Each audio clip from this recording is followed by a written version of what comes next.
വല്ലതും നടക്കുമെന്നുള്ള പ്രതീക്ഷയല്ല രണ്ടും കൂടെ പോയിരിക്കുന്നത്. നമ്മൾ പറഞ്ഞ് മനസ്സിലാക്കി കൊടുക്കാമെന്ന് വിചാരിച്ച വിശ്വസിക്കില്ല. നമ്മളെ വിശ്വാസമില്ലാത്തല്ലേ ശ്രേയ മുതലെടുക്കുന്നത്. അവൾക്ക് കൃത്യമായിട്ട് അറിയാം അരവിന്ദ് ഏട്ടനമ്മയെ എങ്ങനെ കുരങ്ങ് കളിപ്പിക്കണമെന്ന്. ഒന്നും പറഞ്ഞിട്ട് കാര്യമില്ല അക്കുച്ചേട്ടാ. അറിയാത്ത പിള്ള ചൊറിയുമ്പോ പറയുന്ന പോലെ കിട്ടുമ്പോ പഠിച്ചോളൂ. അതേ കൗതി, ഇന്ന് ശ്രേയ എന്തൊക്കെയാണാവോ കാണിച്ചു കൂട്ടാൻ പോകുന്നത്. കണ്ടറിയാം.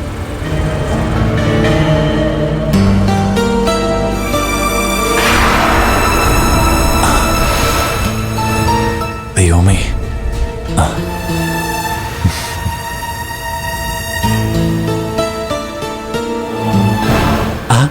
മേഡം എങ്ങനെയുണ്ട്?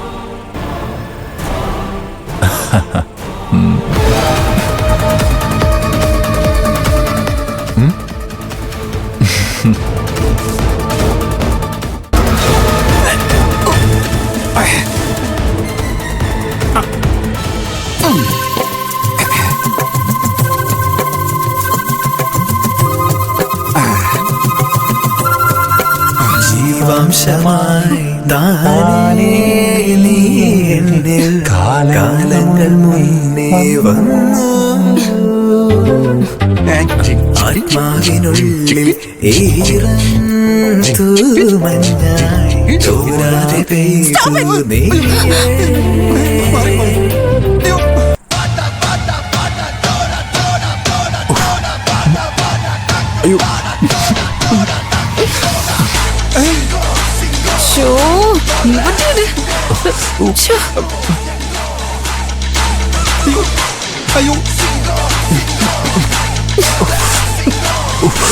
പാട്ട് മാറിയല്ലോ.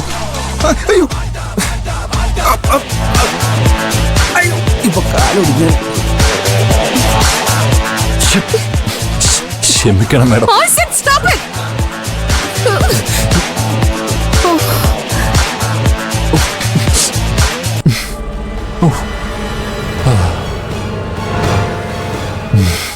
അയ്യോ,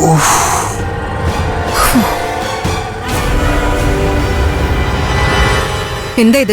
അത് പാട്ട് മാറിപ്പോയതാ. ഞാൻ ചോദിച്ചത് അതല്ല, എന്തായി കാണിച്ചു വെച്ചിരിക്കുന്നേന്നാ. ഇതോ കല്യാണം കഴിഞ്ഞ് നമുക്കിടയിൽ ഒന്നും നടന്നില്ലല്ലോ. വാഗ വീണ് പോയി. അതാ തുണിക്കച്ച കാര്യം ആകാശം കൂടെ ചളവാക്കി. മേഡം എന്നോട് പിണങ്ങി വീട്ടിലേക്കും പോയി. ഇപ്പോ പിണക്കൊക്കെ മാറി മേഡം വീട്ടിലേക്ക് വന്നില്ലേ. മുടങ്ങിപ്പോയ ആദ്യ രാത്രി നമുക്കൊന്ന് ആലോചിക്കണ്ടേ?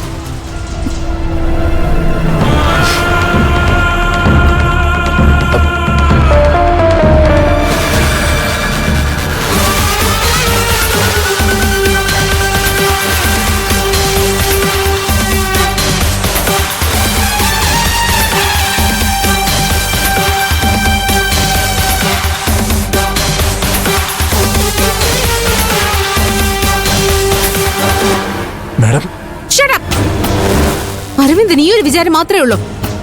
കല്യാണം കഴിഞ്ഞ വലത് നടക്കണം, ഭാര്യയുടെ കൂടെ അട ഇരിക്കുന്നത് പോലെ ഇരിക്കണം. നിങ്ങൾ ആരാ മിസ്റ്റർ അരവിന്ദ്? ആരാന്ന്? ഞാൻ മേഡത്തിന്റെ ഭർത്താവല്ലേ. ഒരു ഭർത്താവാൻ ഒരാണിന് എന്തൊക്കെ യോഗ്യതകൾ വേണമെന്നറിയോ? അറിയോന്ന്?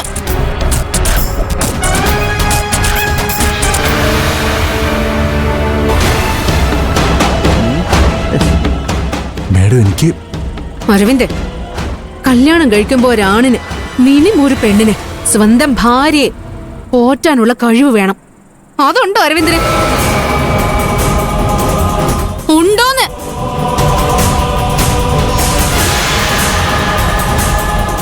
മേഡം ഓഫീസിൽ വെച്ച് പറഞ്ഞില്ലേ എന്നെ കെട്ടിയത് ഭാഗ്യമാണെന്നൊക്കെ. ഓ, അത് അരവിന്ദ് കേട്ടങ്ങ് വിശ്വസിച്ചോ? പറയുന്നത് അങ്ങ് അപ്പടി വിഴുങ്ങിക്കോളും. ചാരും ആകാശം കേൾക്കാൻ വേണ്ടിയാ ഞാൻ അങ്ങനെ പറഞ്ഞത്. അല്ലാതെ എന്ത് യോഗ്യത അരവിന്ദനുള്ളത്?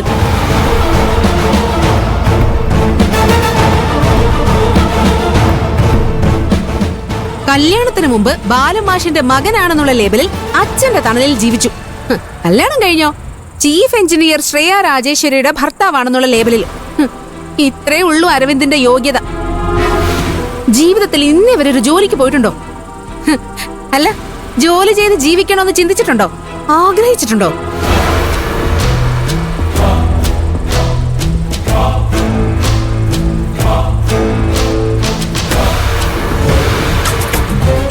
ഇനി ഇതുപോലെ ജീവിക്കാനാണോ പ്ലാൻ?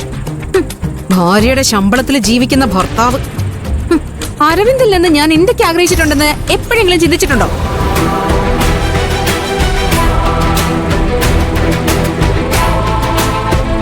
ആദ്യം സ്വന്തം കാലിൽ നിൽക്കാൻ പഠിക്കും, എന്നിട്ടാവാം ആദ്യരാത്രിയും കുട്ടികളൊക്കെ. അരവിന്ദിന്റെ കുട്ടിക്കാലത്ത് അച്ഛൻ എന്താ ജോലിയെന്ന് കൂട്ടുകാർ ചോദിക്കുമ്പോ അഭിമാനത്തോടെ പറഞ്ഞിട്ടുണ്ടാവുമല്ലോ ഗവൺമെന്റ് സ്കൂളിലെ മാഷാണെന്ന്. നിങ്ങൾക്ക് കുട്ടികളുണ്ടായ അവരോട് ഈ ചോദ്യം ചോദിച്ചാ ആ കുട്ടികൾ എന്ത് മറുപടി പറയും?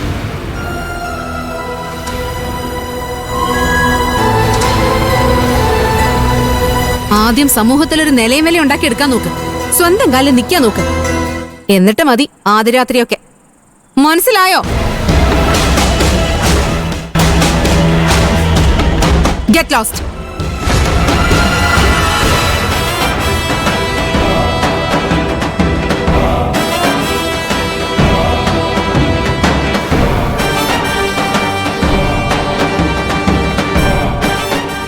പറഞ്ഞത് കേട്ടില്ല, ഇറങ്ങി പോവാൻ.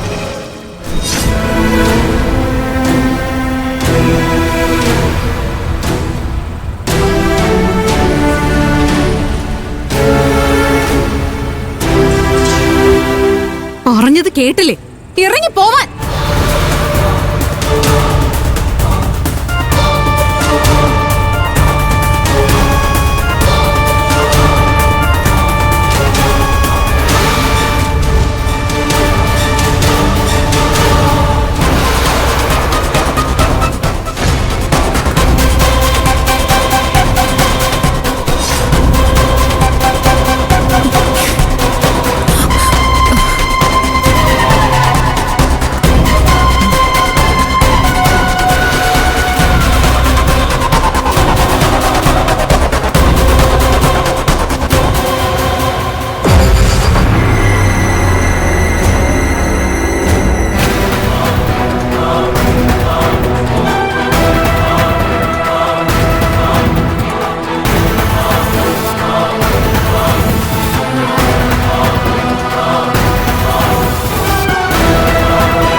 ഇനി ഇവന്റെ ശല്യം ഉണ്ടാവില്ല.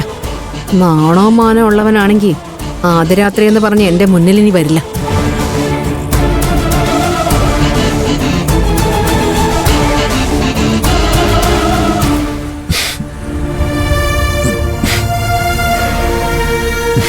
മോനെ,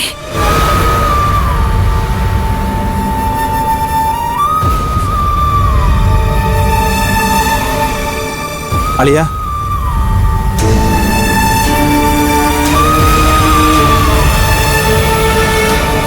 വലിയ